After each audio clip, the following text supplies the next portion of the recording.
అధ్యక్షతన కేబినెట్ సమావేశం జరిగింది. ఈ సమావేశంలో ముఖ్యంగా ఈ రాష్ట్ర అభివృద్ధి కోసం రాష్ట్రంలో ఏదైతే పెద్ద ఎత్తున పెట్టుబడులు తీసుకొచ్చి ఈ రాష్ట్రాన్ని పారిశ్రామికంగా అభివృద్ధి చేసి దాదాపు 20 లక్షల మందికి ఉద్యోగావకాశాలు కల్పించాలనే ఏదైతే లక్ష్యం ఉందో ఈ ప్రభుత్వానికి, దాంట్లో భాగంగా ఈరోజు 39,436 కోట్ల 84 లక్షల రూపాయలకు సంబంధించిన ప్రతిపాదనలకి ఆమోదం తెలియజేయడం జరిగిందని చెప్పేసి మనం చేస్తాం. ఏదైతే ఇచ్చిందో డిఎస్సిలో కానివ్వండి, తర్వాత మొన్నగా ఇచ్చిన జాబ్ క్యాలెండర్లో కానివ్వండి, ఏదైతేనో అవి అదనం అని చెప్పేసి కూడా తెలియజేయడానికి సంతోషిస్తా ఉన్నాను. అంటే ఈ ప్రభుత్వం ఎంత చిత్తశుద్ధితో పనిచేస్తుందో, సంక్షేమ కార్యక్రమాలు ఒక్కటే కాదు, సంక్షేమ కార్యక్రమాలు ఎంత ముఖ్యమో ఆ సంక్షేమ కార్యక్రమాలని కొనసాగించే సత్తా కూడా రాష్ట్రానికి ఏర్పాటు చేయాలనే లక్ష్యంతో మరి ఈ ముఖ్యమంత్రి గారు, కూటమి ప్రభుత్వం కష్టపడుతున్న చిత్తశుద్ధి అని చెప్పేసి మనం చేస్తాం. మొట్టమొదటి ఎజెండాలో మొట్టమొదటి ఐటమ్, విశాఖపట్నం మరియు అనకాపల్లి జిల్లాలో ఏఐ డేటా సెంటర్ ప్రాజెక్ట్ సజావుగా అమలు జరగడానికి messrs Adani infra India limited, messrs Raiden infotech India private యొక్క ఆధారిత నోటిఫైడ్ పార్ట్నర్ సమర్పించిన అభ్యర్థనలకు ఆమోదం తెలిపింది. ప్రోత్సాహకానికి AP IT and GCC policy 4/24/29 కింద ఐటీ క్యాంపస్ డెవలపర్ కేటగిరీలో ప్రాజెక్ట్ ఆమోదానికి మరియు ప్రోత్సాహకాల విస్తరణకు అనుమతి ఇచ్చింది. 386.8 కోట్లు పెట్టుబడి మరియు 6,500 మందికి ఉద్యోగ అవకాశాలు లభిస్తాయి ఈ ప్రతిపాదన ద్వారా అని చెప్పేసి మనం చేస్తాం. ఆ ప్రతిపాదనని కేబినెట్ ఆమోదం చేయడం జరిగింది.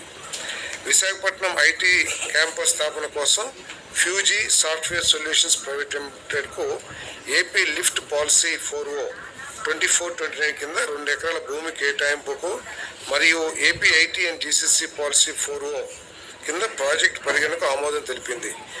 టీకులోడు గ్రామంలో out sourced semiconductor assembly testing OSAT సౌకర్యం మరియు సెమీకండక్టర్ ఫ్యాబ్రికేషన్ సౌకర్యం స్థాపన కోసం మెసెస్ ఆర్ఆర్పి ఎలక్ట్రానిక్స్ లిమిటెడ్కు 60 ఎకరాల భూమి కేటాయింపుకు మరియు AP semiconductor and developer fab policy కింద ప్రోత్సాహకాల విస్తరణకు ఆమోదం తెలిపిందని చెప్పేసి మనం చేస్తాము. పెట్టుబడి విలువ 10,239.78 కోట్లు, 3,017 ఉద్యోగాల సామర్థ్యం.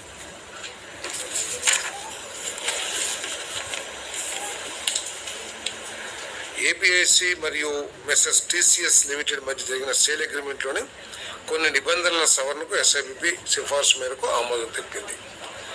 ఏపీఐసి మరియు K Raheja corp real estate private limited మధ్య జరిగిన సేల్ అగ్రిమెంట్లోని కొన్ని నిబంధనల సవరణకు ఎస్ఐబిబి సిఫార్సు మేరకు ఆమోదం తెలిపింది. అమరావతి క్వాంటమ్ వ్యాలీలో ఇన్నోవేషన్ హబ్ మరియు హై పెర్ఫార్మెన్స్ కంప్యూటింగ్ క్వాంటమ్ సౌకర్య స్థాపన కోసం centre for development of advance computing C-DAC government of India C-DAC అభ్యర్థన మేరకు ప్రాజెక్ట్ ఆమోదం, మౌలిక సదుపాయాల మద్దతు మరియు ఏపీ క్వాంటమ్ కంప్యూటింగ్ పాలసీ కింద ప్రోత్సాహకాలు ఇవ్వడానికి ఆమోదం తెలిపింది. ఫేజ్ 1 క్వాంటమ్ వ్యాలీలో quantum safe infrastructure and validation hub స్థాపన కోసం పీక్యూ స్టేషన్ ప్రైవేట్ లిమిటెడ్ అభ్యర్థన మేరకు ఏపీ క్వాంటమ్ కంప్యూటింగ్ పాలసీ కింద ప్రాజెక్ట్ ఆమోదం. డేటెడ్ 31/1/22లో ఏపీ ఎల్ఎంఏ కమిటీ ద్వారా ప్రతిపాదనను పరిశీలించిన తర్వాత సిసిఎల్ఏ ఆమోదానికి సమర్పించాలి.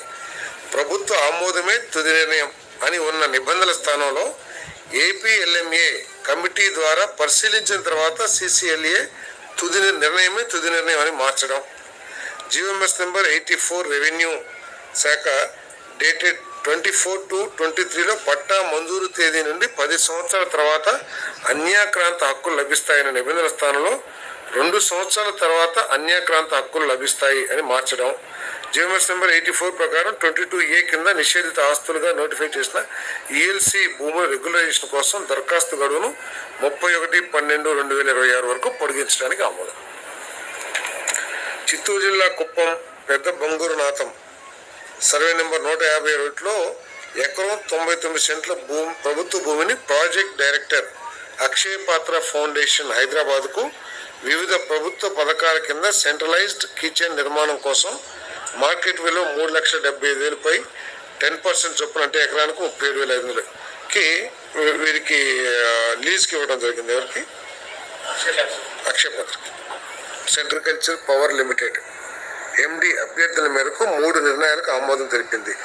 ముసాయిదా ఎంఓయు ఆమోదించి ఏపీఆర్ఏపీఎల్ మరియు ఏపీ డిస్కామ్స్కు అమలు చేయడానికి నిర్దేశించడం, ఆంధ్రప్రదేశ్ రాష్ట్రంలో వ్యవసాయ వినియోగదారులకు విద్యుత్ సరఫరా మరియు వర్తించే సిఈఆర్సి నిబంధనల మేరకు డ్రా ఎంటిటీగా గుర్తింపు, గౌరవనీయ ఏపీఆర్సి వద్ద పంపిణీ లైసెన్స్ అనుమతి కోసం దరఖాస్తు చేయడానికి ఏపీఆర్ఏపీఎల్కు అనుమతి ఇవ్వటం మరియు ఏపీ డిస్కామ్స్ నుండి ఏపీఆర్ఏపీఎల్కు 11 kV వ్యవసాయ ఫీడ్ ఆస్తులను దశల వారీగా బదిలీ చేయడానికి ప్రాథమికంగా అంగీకారం తెలియజేయడం జరిగింది. అంటే ఏదైతే అగ్రికల్చర్ కనెక్షన్స్ ఉన్నాయో డిస్కామ్స్ నుంచి సపరేట్ చేసి all agriculture connection related distribution lines అన్నీ కూడా ఈ AP rural agriculture power limited కిందకి వచ్చే విధంగా ఈ నిర్ణయం తీసుకోవడం జరిగింది.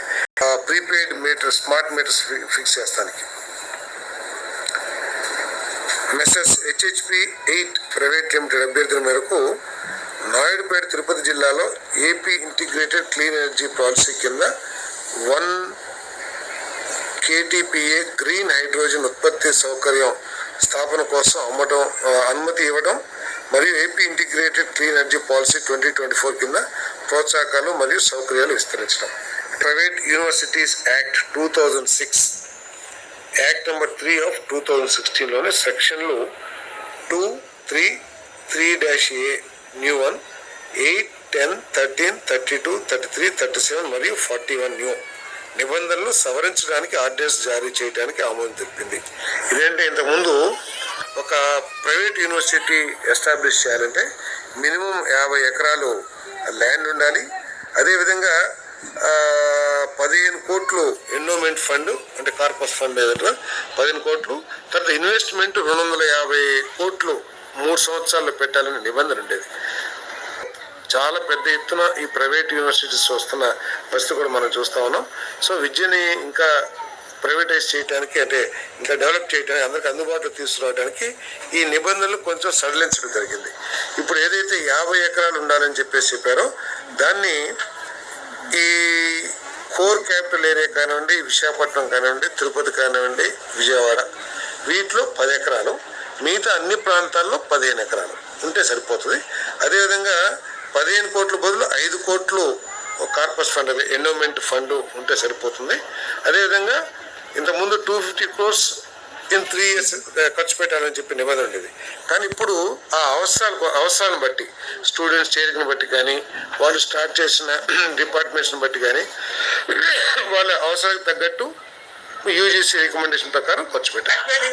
ఎవరైనా నేను అట్లని అంటే ఎవరైనా సరే రాష్ట్రంలో వ్యాపారం చేసుకున్నా అంటే వారి ప్రొఫెషన్లో నిర్భయంగా పారదర్శకంగా పనిచేసుకోవాలి. సో దాని ప్రకారం మన నిబంధనలు ఉండాలనేది ఈ ప్రభుత్వం యొక్క ఆలోచన. ఇప్పుడు మన గుజరాత్ తీసుకుంటే 60-70 యూనివర్సిటీస్ ఉన్నాయి. మన రాష్ట్రంలో తీసుకుంటే ఒక 5-6-7 ఉన్నాయి, అంతే. 50-60 యూనివర్సిటీస్ ఉన్నాయి. అదేం అభివృద్ధి కాలేదా? చెన్నై డైరెక్ట్ రిక్రూట్మెంట్ ఆర్డర్ 2025కు ఆమోదం తెలిపి దాన్ని ఆంధ్రప్రదేశ్ గజెట్లో పునఃప్రచురించడానికి మరియు ఆ ఆర్డర్ నిబంధనల మేరకు తదుపరి చర్యలు తీసుకోవడానికి అనుమతి ఇచ్చింది. Post retained at the state level అంటే ఇంతకుముందు 1975 ఆర్డర్ ప్రకారం 4 జోన్స్ ఉండే రాష్ట్రంలో. జోన్ 1 శ్రీకాకుళం, విజయనగరం, విశాఖపట్నం. ఇప్పుడు zone 1 Srikakulam, Vizianagaram, Parvathipuram, Manyam, Visakhapatnam, Anakapalli. Zone 2 east Godavari, west Godavari, Krishna. Zone 2 ఇప్పుడు మారిన 2025 ప్రకారం Alluri Sitaramaraju, east Godavari, Kakinada, doctor BR Ambedkar, Konaseema. మళ్ళీ ఈ మల్టీ జోన్లో ఇంకొక జోన్ కూడా ఇచ్చారు, జోన్ 3 వెస్ట్ గోదావరి, ఏలూరు, ఎన్టీఆర్, కృష్ణ. అంటే ఈ మొత్తం రాష్ట్రాన్ని 2 మల్టీ జోన్స్గా చేయటం జరిగింది. 1975 ప్రకారం మల్టీ జోన్లో 2 జోన్లు ఉంటే ఇప్పుడు 3 జోన్లు చేశారు. అదేవిధంగా మల్టీ జోన్ 2లో కూడా 2 జోన్లు 1975 ప్రకారం ఉంటే ఇప్పుడు 3 జోన్లు చేశారు. జోన్ 3 బదులు జోన్ 4 గుంటూరు, పల్నాడు, బాపట్ల, ప్రకాశం, శ్రీ పొట్టి శ్రీరాములు, నెల్లూరు. 2025 జోన్ 5 తిరుపతి, చిత్తూరు, అన్నమయ్య, వైఎస్ఆర్ కడప. జోన్ 6 నంద్యాల, అనంతపురం, కర్నూలు, శ్రీ సత్యసాయి. ఇంతకుముందు 4 జోన్లు ఉండే, ఇప్పుడు 6 జోన్లు అయిపోయినాయి. ఇది అంటే కాదు, అంతేకాకుండా ఇదేంటంటే ప్రెసిడెన్షియల్ ఆర్డర్ ఉంది కదా, అది ఇక ముందు నుంచి దానికి వ్యాలిడిటీ లేదు. AP public employment order 2025 issued under Article 371D came into force 15/12/2025 నుంచి ఈ ఆర్టికల్ 371D కింద ఏదైతే ఏపీ పబ్లిక్ ఎంప్లాయ్మెంట్ ఆర్డర్ ఏదైతే ఉందో అది ఫోర్స్లోకి వస్తుంది.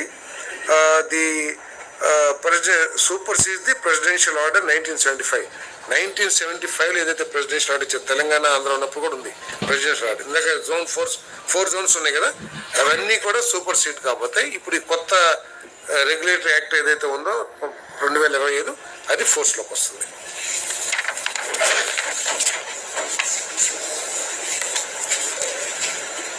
(26/3/2026)